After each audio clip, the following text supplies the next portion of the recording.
It all began on a calm Saturday morning. I walked into my backyard only to find my fence gone. The posts were ripped from the ground, the panels stacked neatly in a pile, and my yard was wide open to the neighbor's property. Standing there smugly was Karen, my HOA president and next-door neighbor. Arms crossed, sunglasses perched on her nose, she looked pleased with herself. "I did you a favor," she said. "That old fence blocked my view of the lake. You'll thank me later." I couldn't believe what I was hearing. That fence wasn't just mine, it marked the property line. When I pointed that out, she rolled her eyes. "Well, lines can move. Don't you want better neighbors? I'll approve a new one. It'll look nicer for the neighborhood." She thought she had won. But that was the moment I decided, she was about to regret every smug word. I spent the next week researching property deeds. I dug through old survey maps, county records, and even the title paperwork from when I bought the house. And guess what? Karen had it all backwards. That fence she bulldozed? It wasn't sitting exactly on the property line. It was 2 feet inside my yard. Which meant, legally, I owned even more land than I thought. She hadn't opened up her view. She had just given me a golden opportunity. So, I contacted a professional land surveyor. He confirmed the boundary lines, stamped the papers, and notarized everything. Now all I needed was the right timing, and a little cash to make it official. While Karen bragged around the neighborhood about fixing the fence problem, I quietly called up the county's land office.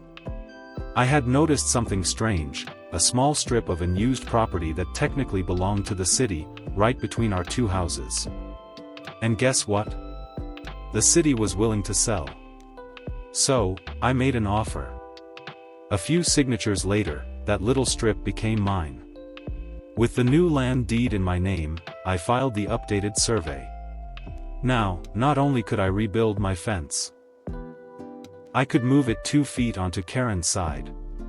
When the construction crew showed up, Karen came storming out in a rage. "What are you doing? You can't put that fence there, it's on my yard." I handed her a copy of the new deed. "Not anymore. This is all mine now." Her face turned pale. Over the next 2 days, the crew built a brand new, tall privacy fence. This time, I spared no expense.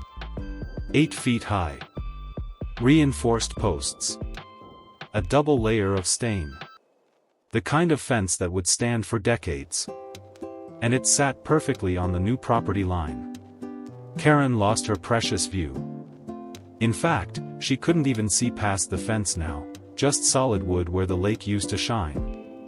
She screamed. She threatened lawsuits. She even called an emergency HOA meeting to complain.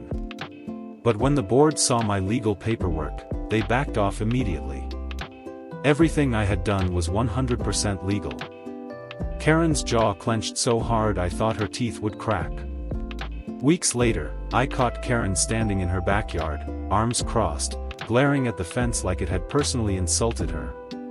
I walked over, leaned casually on my side, and said, "Funny thing, Karen. If you hadn't bulldozed my old fence, I never would have checked the records. Never would have bought that strip. Never would have realized I could move the line." Her response was a tight, furious whisper.